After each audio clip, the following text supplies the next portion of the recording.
The day that we shot Zach's captain's picks was the most stressful day of the entire history of this show. Everybody's teed up. We feel like we've got all the cameras and the crews and the positions that we need to, but now it's like, it's all gonna happen. It's gonna be bang, bang. And the idea that we built up this entire season of the show to like pay off at this moment. I do not envy this part of this job. And I think the scene that we're talking about is something that no one's ever seen before. Hello? I'm Chad Mumm, executive producer of Full Swing, and this is how we captured Zach Johnson's Ryder Cup picks from Full Swing Season 2. We need you there and we need you ready. So I'm not concerned about that. I'm just stating facts. It's time to get to work, and we're gonna bring that cup home, buddy. We knew we wanted to do the Ryder Cup in Season 2. Felt like an obvious next step in escalation to the series and the drama for the characters that we've been following from Season 1. But this time we had to convince not just the PGA of America, but the DP World Tour and Ryder Cup Europe. And it took us over a year to kind of work with them and figure out what that would look like to bring it into the series. And so for them to be able to commit, they really needed their captains to say yes. And so at the end of 2022, I flew out to Sea Island to meet with Zach Johnson. And it was one of those pivotal meetings that I've had several times in the course of this show where it was a little bit do or die. We showed them a little bit of Full Swing Season 1, which hadn't come out yet. And Zach loved the show. And we had a conversation. I thought it was gonna be a long pitch where I had to talk him into why he could trust us. As soon as the episode ended, he looked over and said, "This is gonna be super fun, I'm in." And then we were kind of off and running. To have a group of guys collectively after the same goal and to be able to piggyback off the momentum we've been having the last couple of years and to hopefully start what could be a new dynasty in that tournament, I think that's really our goal. We shot 900 hours of footage last year to cut down into sort of 6-ish hours of television.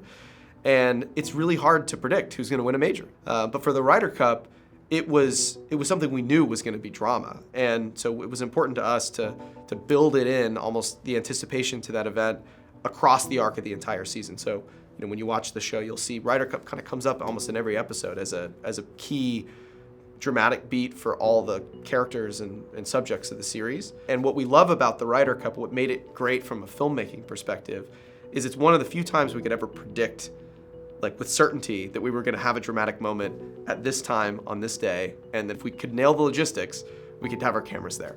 Any player who gets onto a Ryder Cup team, that's all they wanna do is do it again. And so for Justin, who is so driven by that kind of head-to-head competition, and has been such a force for the American team, for him, as he was frustrated with his game as the year went on, the Ryder Cup just started looming larger and larger. And was he gonna be able to qualify on his own, or was he gonna need to be a captain's pick, and was he gonna get it?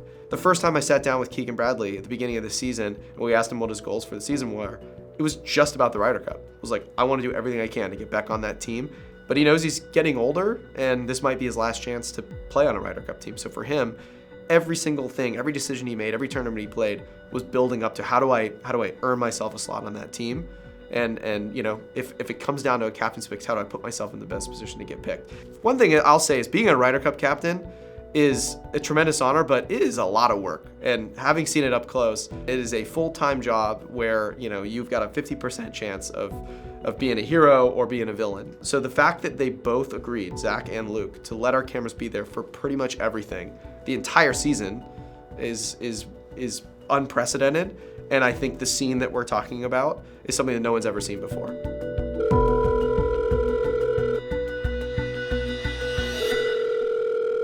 So this is all taking place during the FedEx Cup playoffs.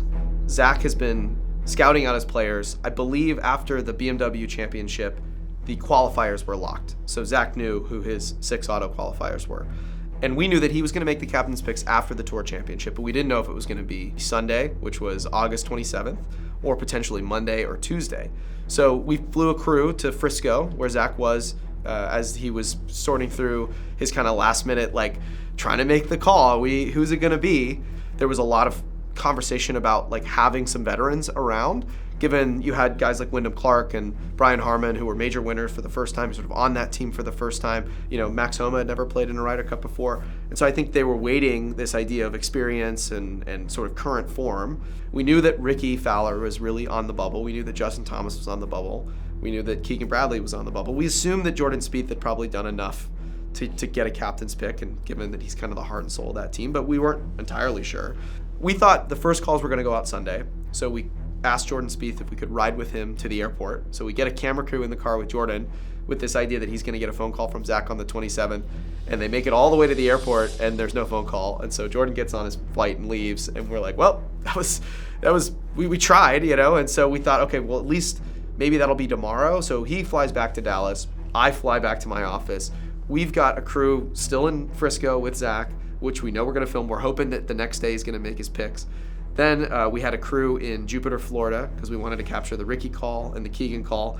And we were trying to find where Justin Thomas went back to, because he shut us down at the last minute because he was so nervous about whether or not he was going to make it. And JT is the greatest, has leaned into this show as much as anybody. And the fact that he was so worried just shows you how much it means to him. And so we think maybe JT's back in Jupiter. We find out Sunday night that he's actually gone to Nashville, where he has a second house. So last minute, I guess near 10 o'clock, we put a producer on a flight to Nashville. They get there that night, around midnight.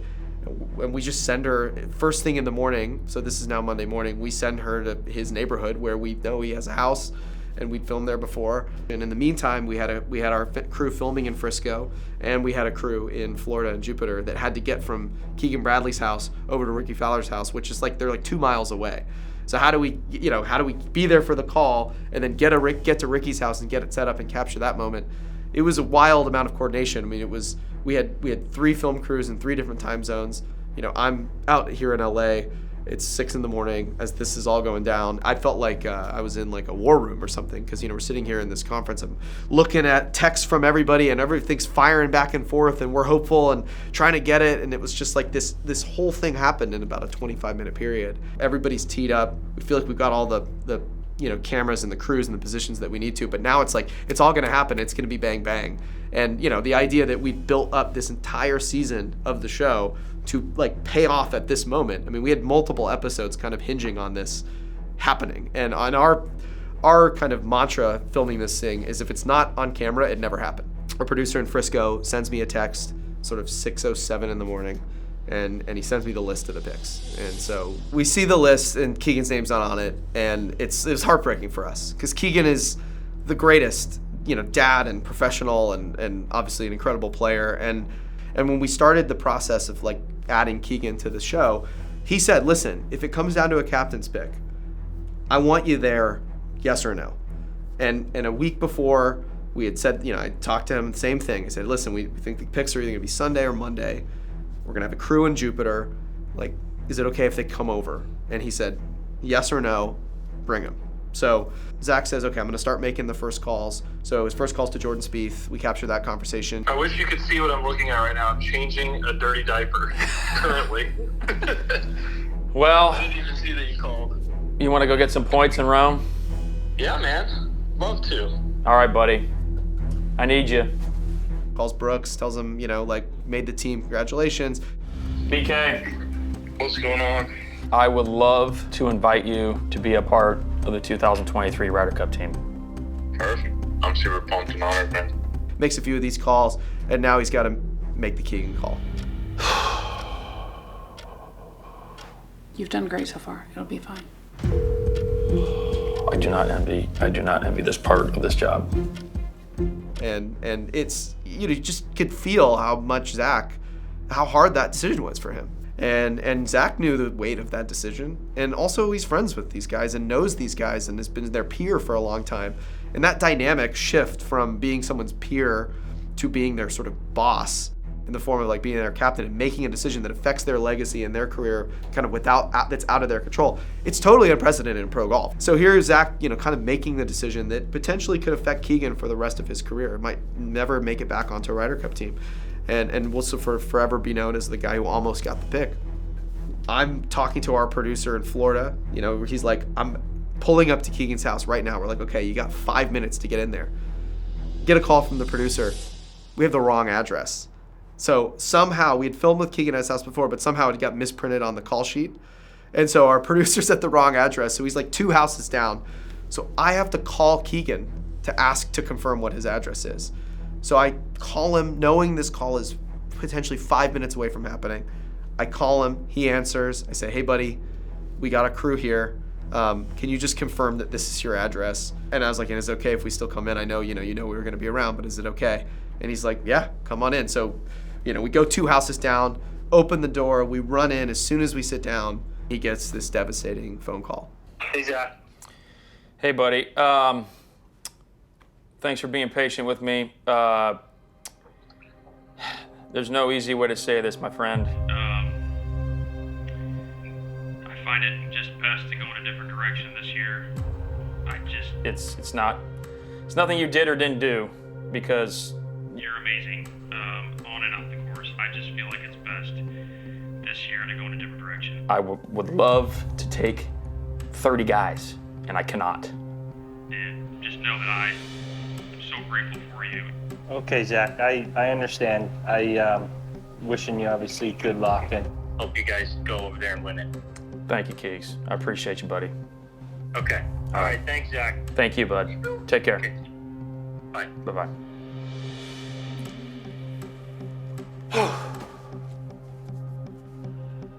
My heart is beating so fast. What are you guys doing? Nothing, honey. You've got to squeeze. Why? You need it. And I found out from Keegan sort of after the fact that I called him, he thought that meant it was a yes. He really didn't think that we were going to come and film a no call. So the fact that we'd said, hey, we got our crews here, and it was 5 minutes before the call, he thought this was us getting that heroic moment for him. So it was like doubly blindsiding to him. And he handles it just like such an amazing professional. And, seeing his wife there, seeing his boys, just, it's their dad, and he's just had his heart ripped out, is just a real moment of just incredible professional stakes for somebody, and a real emotional moment that is what you can't script, and something amazing about documentaries. And then we got to get to Rickie's house. So our producer, says thank you to Keegan, and basically has to run out 5 minutes later. I mean, can't stick around and console anybody. I mean, we're gone. Producer gets back in the car, and now it's like a race against the clock. Can he make it to Rickie Fowler's house in time for the Rickie call? And so we figured we had sort of 8 minutes to get a shooter from Keegan's house over to Rickie's house. He's on the highway. He's like, I'm 2.5 minutes out. Our producer in Frisco is like, he's done Sam Burns, he's done Collin. Like, where are we? Are we gonna make it in time? And all of a sudden, get a text like, made it to Rickie's house. Allison had opened the door. He runs right in. Rickie's sitting on the back on his porch, kind of waiting for the phone call. Set the camera down right as the phone starts ringing, and get the real-time call from Zach for Rickie, who also wasn't quite sure if he was going to make it. Hi, Zach. Hello, Rick. Buddy, would you honor me in being a part of the 2023 USA Ryder Cup team? Yeah. I think that's a pretty easy decision. Obviously, this was kind of my ultimate goal. I knew it was going to be a bit of a far reach, but glad I was able to put my name in the hat. Honored to have you. Really am, Rick. You deserve it. Thanks, Zach. So then the final call is JT. And so, we know that it's JT, but he doesn't know that yet. And nobody in the world other than Zach and I guess us knew at the time. And our producer's sitting there on his cul-de-sac in Nashville, just saying, no sign of him. Clearly, doesn't look like there's anybody in the house. We've got our crew. His agents, doesn't know where he is. He's not answering the phone. So we hear the phone call on Zach's side. We obviously film Zach making the call to Justin. So I'm just going to cut straight to it, buddy. And then after it's over, I tell our crew, look, just stand by for another hour. Maybe he'll come out now that he knows that it was a yes.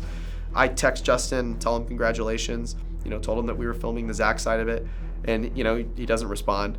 We thought we might have not had an episode because so much of that storyline we were building to lead up to that moment. And it was frustrating. I mean, I think we had texts back and forth, God, it's crushing. We wish we could have had it, are we sunk? Can we still make this work?